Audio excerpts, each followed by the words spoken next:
অবশেষে ২৬ দিনের অনশন ভেঙেছেন ভারতের শিক্ষা সংস্কারের দাবিতে আন্দোলনের সমর্থক ও সমাজকর্মী সোনম ওয়াংচুক। সরকারের আশ্বাসের পর তিনি অনশন ভাঙলেও আন্দোলন চালিয়ে যাওয়ার ঘোষণা দিয়েছে ককরোচ জনতা পার্টি বা সিজেপি। এরই মধ্যে প্রশ্ন ফাঁস মামলার দ্রুত বিচারের জন্য ফাস্ট ট্র্যাক আদালত গঠনের ঘোষণা দিয়েছে প্রধানমন্ত্রী নরেন্দ্র মোদী। সেই সাথে প্রশ্নপত্র ফাঁস রোধে কঠোর নতুন আইনের প্রতিশ্রুতি দিয়েছেন তিনি। আরও জানাচ্ছেন দাওয়ান মুবাশিরা হোসেন। आप सबके और जो नेतागण यहाँ पर आए उनकी बातों का इज्जत करते हुए अनशन आज ही तोड़ूंगा। ২৬ দিনের টানা অনশনের অবসান ঘটিয়েছেন ভারতের শিক্ষাবিদ ও সমাজকর্মী সোনম ওয়াংচুক। দিল্লির চলমান শিক্ষার্থী আন্দোলনের প্রতি সংহতি জানিয়ে শুরু করা এই অনশন বৃহস্পতিবার গভীর রাতে গুরুগ্রামের একটি হাসপাতালে শেষ করেন তিনি। অনশন ভাঙার সময় উপস্থিত ছিলেন কেন্দ্রীয় মন্ত্রী জেপি নাড্ডা ও জিতেন্দ্র সিং সহ ওয়াংচুকের পরিবারের সদস্যরা। পরে সামাজিক যোগাযোগ মাধ্যম এক্সে ওয়াংচুক জানান, দীর্ঘ আলোচনার পর এবং দেশের সম্ভাব্য সহিংসতা এড়াতেই তিনি এই সিদ্ধান্ত নিয়েছিলেন। তবে আন্দোলনের নেতৃত্বদানকারী ককরোচ জনতা পার্টি সিজেপি স্পষ্ট জানিয়ে দিয়েছে, শিক্ষামন্ত্রী ধর্মেন্দ্র প্রধান পদত্যাগ না করা পর্যন্ত তাদের শান্তিপূর্ণ অবস্থান কর্মসূচি চলবে। দলের নেতা অভিজিৎ দীপকে বলেন, ওয়াংচুকের আত্মত্যাগ গোটা দেশের বিবেককে জাগিয়ে তুলেছে, তবে আন্দোলনের লক্ষ্য এখনো পূরণ হয়নি। এদিকে আন্দোলনের মধ্যে নতুন কয়েকটি পদক্ষেপ ঘোষণা করেছে ভারত সরকার। প্রশ্নফাঁস মামলার দ্রুত বিচার নিশ্চিত করতে দিল্লি হাইকোর্ট একটি বিশেষ ফাস্ট ট্র্যাক আদালত গঠনের সিদ্ধান্ত নিয়েছে। একই সঙ্গে শিক্ষা মন্ত্রণালয়ে প্রশাসনিক রদবদল করে নতুন শিক্ষা সচিব হিসেবে নিয়োগ দেওয়া হয়েছে নরেশ পাল গাঙ্গোয়ারকে। এদিকে সোনম ওয়াংচুকের অনশন ভাঙ্গার কয়েক ঘন্টার মধ্যেই এক্সে শুভেচ্ছা জানিয়েছেন প্রধানমন্ত্রী মোদী। বৃহস্পতিবার রাতে জাতির উদ্দেশ্যে দেয়া ভিডিও বার্তায় প্রধানমন্ত্রী নরেন্দ্র মোদী বলেন, প্রশ্নফাঁস লাখো শিক্ষার্থী ও তাদের পরিবারের জন্য অত্যন্ত বেদনাদায়ক। অনেক বিদ কদম উঠায়ে গয়ে। প্রশ্নফাঁসের ঘটনার পর গত ২.৫ মাসে আমরা অনেক পদক্ষেপ নিয়েছি। যারা এর সঙ্গে জড়িত তাদের গ্রেপ্তার করা হয়েছে এবং তারা এখন জেলে আছে। আমাদের সবচেয়ে বড় দায়িত্ব ছিল যেন কোনো শিক্ষার্থীর একটি বছরও নষ্ট না হয়, তাই দ্রুত পরীক্ষা আয়োজন করা খুব জরুরি ছিল। সরকার সর্বোচ্চ চেষ্টা করেছে যাতে প্রায় ২২ লাখ শিক্ষার্থী পরীক্ষায় অংশ নিতে পারে। পরীক্ষায় লেনা বহুত জরুরি থা।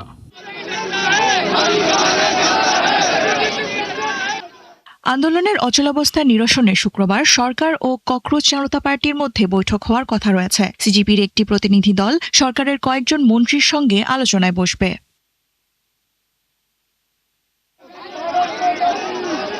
তবে রাজধানী দিল্লিতে বিক্ষোভ থামেনি। যন্তর মন্তরের আশেপাশে ১.৫ কিলোমিটার এলাকায় মধ্যরাত পর্যন্ত মোবাইল ইন্টারনেট বন্ধ রাখা হয়েছে। স্বরাষ্ট্রমন্ত্রীর বাসভবনের বাইরে জারি হয়েছে নিষেধাজ্ঞা। নিরাপত্তাজনিত কারণে সন্ধ্যার পর বন্ধ রাখা হয়েছে অধিকাংশ দোকান ও রেস্তোরাঁ। দেওয়ান মুবাশিরা হোসেন, ৭১। ভারতে নিট পরীক্ষার প্রশ্ন ফাঁস ও শিক্ষা খাতে অনিয়মের প্রতিবাদে চলমান আন্দোলনের তীব্র বিরোধিতা করেছেন পশ্চিমবঙ্গের ক্যাবিনেট মন্ত্রী দিলীপ ঘোষ। বলেছেন, ভারতকে বাংলাদেশ পাকিস্তান বানানোর চেষ্টা চলছে, কিন্তু সফল হবে না। অনেক চেষ্টা করেছে পাকিস্তান বানাবার, বাংলাদেশ বানাবার, নেপাল বানাবার, শ্রীলঙ্কা বানাবার, কিন্তু সফল হয়নি, এবারেও হবে না। কিষাণ আন্দোলনের যে পরিণতি আমরা দেখেছি, সেই একই কুশীলবরা যারা কিষাণ আন্দোলন করে, তারা ছাত্র আন্দোলন করে, তারা মহিলা আন্দোলন করে, এরা হচ্ছে পেশাদার বিদেশি লোকেদের কাঠের পুতুল। সেই জন্য এরা কিছুদিন উৎপাত করবে, কিন্তু ভুলে যাবে না যেন সরকারটা নরেন্দ্র মোদী, অমিত শাহ, তারা যথাসময়ে ডিসিশন নেবেন। ইউরোপীয় ইউনিয়ন সহ ৬০ দেশের ওপর নতুন শুল্ক আরোপ করেছে যুক্তরাষ্ট্র। এই তালিকায় বাংলাদেশও রয়েছে। জোরপূর্বক শ্রম সংক্রান্ত নিষেধাজ্ঞা প্রয়োগে শিথিলতার অভিযোগে ট্রাম্প প্রশাসন এই শুল্ক আরোপ করেছে। দেশগুলোর ওপর ১০% এবং ১২.৫% হারে নতুন শুল্ক আরোপ করা হয়েছে। ফেডারেল রেজিস্ট্রারে প্রকাশিত এক নোটিশে বলা হয়, নতুন শুল্ক যুক্তরাষ্ট্রে আমদানিকৃত ৯৯.৪% পণ্যের ওপর প্রযোজ্য হবে। তবে তেল, গ্যাস, সার, নির্দিষ্ট কিছু খাদ্যপণ্য এবং কয়েকটি গুরুত্বপূর্ণ খাতকে এই শুল্কের বাইরে রাখা হয়েছে। ১৯৭৪ সালে ট্রেড অ্যাক্টের ৩০১ ধারা অনুযায়ী আরোপ করা হয়েছে এই শুল্ক। গত ফেব্রুয়ারিতে সুপ্রিম কোর্টের রায়ের পর ট্রাম্প ১৫০ দিনের জন্য অস্থায়ী ১০% শুল্ক আরোপ করেন। এই শুল্কের মেয়াদ শুক্রবার রাত ১২টা ১ মিনিটে শেষ হবে।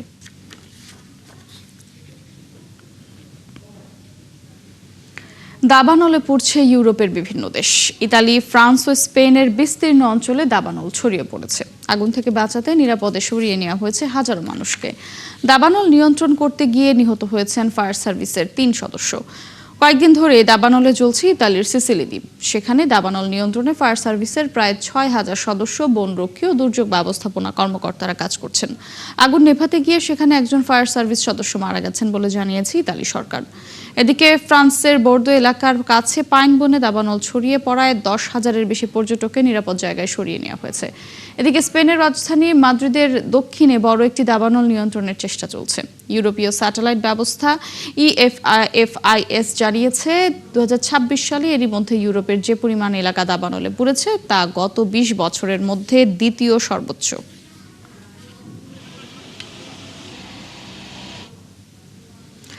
রাশিয়ার ওয়াইল্ড বেরিজের 4টি গুদামে হামলা চালানোর দাবি করেছে ইউক্রেন। এতে কোম্পানিটির লজিস্টিক সক্ষমতার বড় অংশ ক্ষতিগ্রস্ত হয়েছে।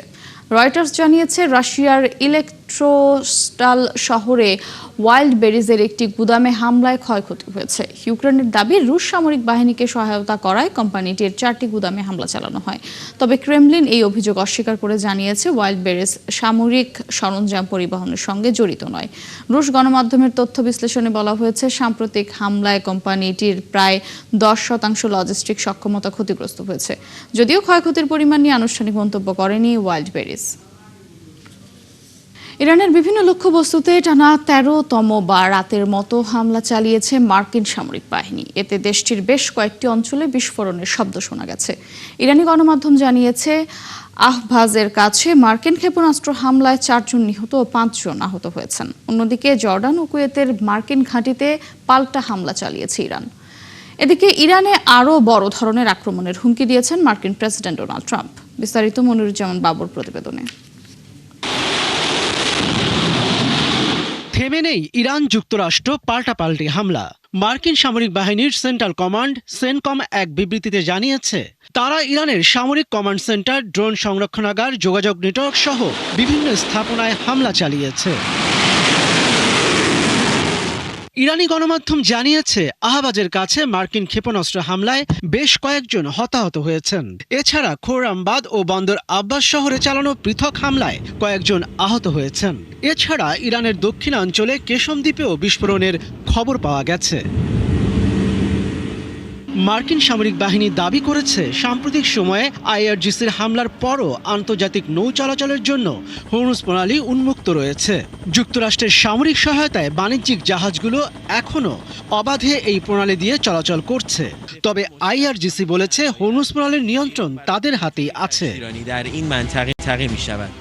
অন্যদিকে জর্ডান ও কুয়েতের মার্কিন ঘাঁটিতে পাল্টা হামলা চালিয়েছে ইরান। কুয়েতের সেনাবাহিনী জানিয়েছে তারা ইরানের ক্ষেপণাস্ত্র ও ড্রোন হামলা প্রতিহত করেছে। এদিকে ইরানের Islamic Revolutionary Guard Corps IRGC বলেছে জর্ডান ও কুয়েতে চালানো হামলায় মার্কিন সামরিক সরঞ্জাম লক্ষ্যবস্তু করা হয়েছিল। এই হামলার মাঝেই যুক্তরাষ্ট্রের প্রেসিডেন্ট ডোনাল্ড ট্রাম্প বলেছেন ইরানে আবারও বড় পরিসরে সামরিক হামলা শুরুর কথা ভাবছে যুক্তরাষ্ট্র।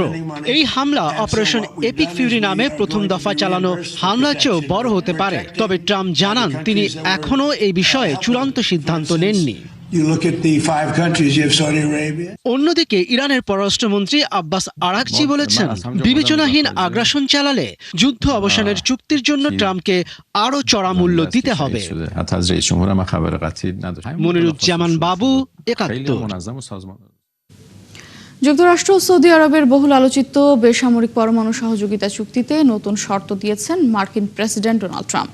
তিনি বলেছেন সৌদি আরব যদি ইসরায়েলকে রাষ্ট্র হিসেবে স্বীকৃতি দিয়ে আব্রাহাম অ্যাকর্ডসকে যোগ না দেয় তাহলে এই চুক্তি কার্যকর হবে না।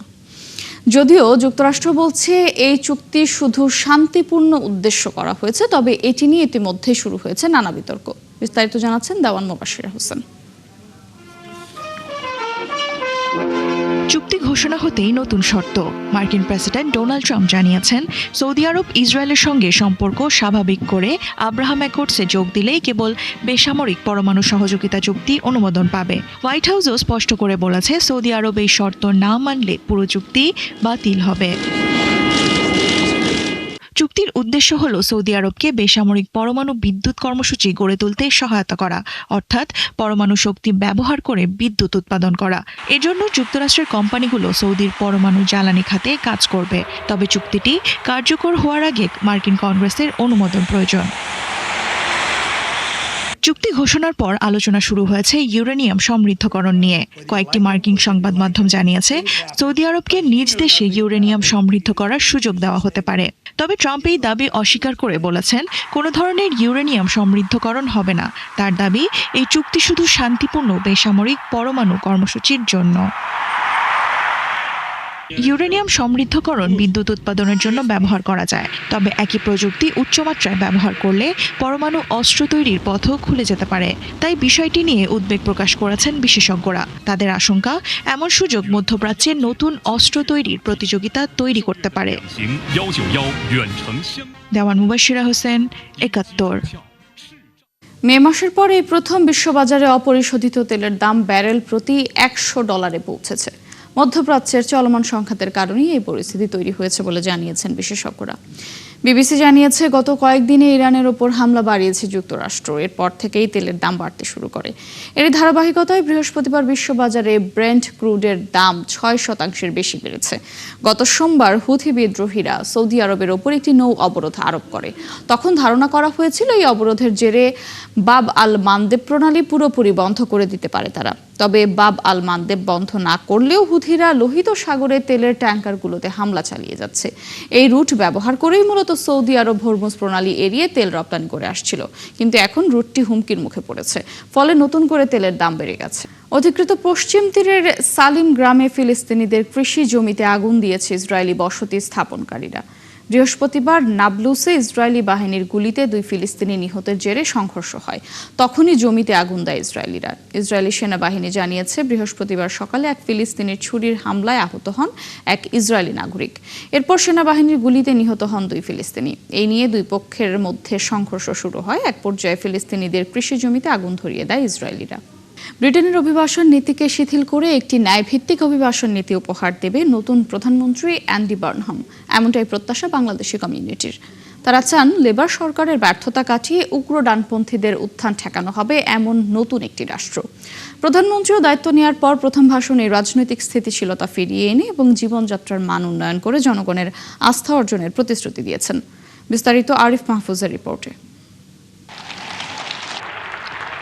সোমবার যুক্তরাজ্যের 59তম প্রধানমন্ত্রী হিসেবে দায়িত্ব নিয়েছেন লেবার নেতা অ্যান্ডি বার্নহাম। যুক্তরাজ্যকে আরও ন্যায্য, ভারসাম্যপূর্ণ ও অন্তর্ভুক্তিমূলক রাষ্ট্র হিসেবে গড়ে তুলতে চান নতুন প্রধানমন্ত্রী। আমরা আবারও আমাদের স্থিতিশীলতা ফিরিয়ে আনতে চাই। এটাই আমাদের সবচেয়ে বড় রাজনৈতিক চ্যালেঞ্জ। আমরা জানি মানুষ রাজনৈতিক কোন্দলে বিরক্ত। আমাদের ঘুরে দাঁড়াতেই হবে। সামনের দিনগুলোতে যুক্তরাজ্যের জন্য যুগান্তকারী সময় অপেক্ষা করছে। রাজনৈতিক বিশ্লেষকদের মতে লেবার পার্টিকে আরও জনমুখী অবস্থানে নিতে হবে অ্যান্ডি বার্নহামকে। লেবার পার্টির নিজেদের ভিতরে কিছু বিভাজন ছিল, পাশাপাশি দেশের ভিতরেও কিছুটা মানুষের বিভিন্ন কমিউনিটি, বিভিন্ন মাল্টিফেইথ, মাল্টিকালচার, ব্রিটেনকে আমরা অনেক স্বর্গরাজ্য বলি, সেটা তো কিছুটা বাধা পড়েছে।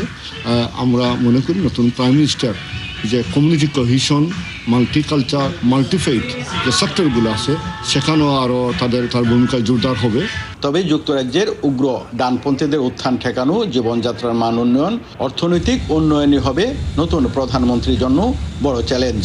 পপুলিস্ট পলিটিক্সে ইউরোপের বিভিন্ন দেশে ফার রাইট গ্রুপের কিছু উত্থান দেখছি আমরা, যেটা যুক্তরাজ্য কিছুটা অনেকের কাছে সংখ্যা বা আশঙ্কা যাচ্ছে যে ফার রাইট গ্রুপটা আবারও বাড়ছে কিনা।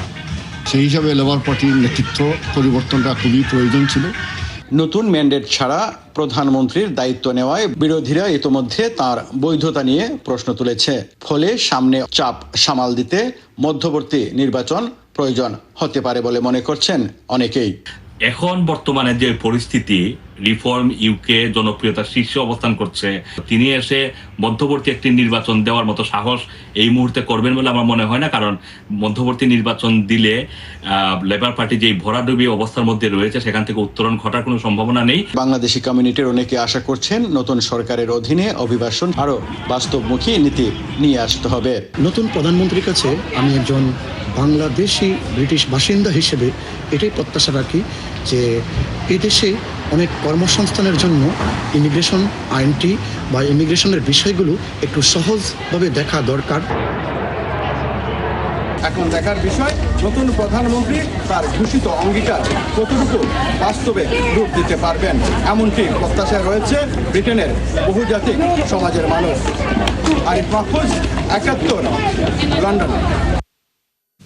যুক্তরাজ্যের এসেক্স উপকূলে সমুদ্রের পানিতে ডুবে এক ব্রিটিশ বাংলাদেশি মা ও তার ১৫ বছর বয়সী মেয়ের মর্মান্তিক মৃত্যু হয়েছে। বুধবার বিকেলে কোলচেস্টারের কাছে ওয়েস্ট মার্সি সমুদ্র সৈকতে এই দুর্ঘটনা ঘটে। এই ঘটনায় আরও ৩ জন হাসপাতালে চিকিৎসাধীন, যাদের মধ্যে একজনের অবস্থা গুরুতর। নিহত নারীর নাম সেলিনা রহমান। তিনি যুক্তরাজ্য বিএনপির সাবেক সহসভাপতি মুজিবুর রহমানের কন্যা এবং যুক্তরাজ্য যুবদল নেতা মনসুর রহমানের স্ত্রী। নিহত কিশোরী তাদের ১৫ বছর বয়সী মেয়ে। মনসুর রহমান সিলেটের বিএনপি নেতা শেখ মখন মিয়ার সন্তান। পারিবারিক সূত্রে জানা গেছে, জোয়ারের স্রোতে পরিবারের ৭ বছর বয়সী একটি শিশু ভেসে যেতে শুরু করলে তাকে উদ্ধার করতে মা ও মেয়ে পানিতে নামেন।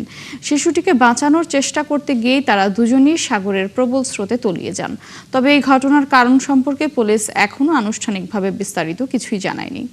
এই ছিল এখনকার আয়োজনে। বিশ্বের আরও নতুন কিছু খবর ও বিশ্লেষণ নিয়ে আগামীকাল সকাল ৯:৩০ আবারও হাজির হবে বিশ্বযোগ। সরাসরি সংবাদ অনুষ্ঠান দেখতে চোখ রাখুন ৭১ ফেসবুক পেজ এবং সাবস্ক্রাইব করুন ৭১ ইউটিউব চ্যানেল। থাকুন ৭১-এর সাথে।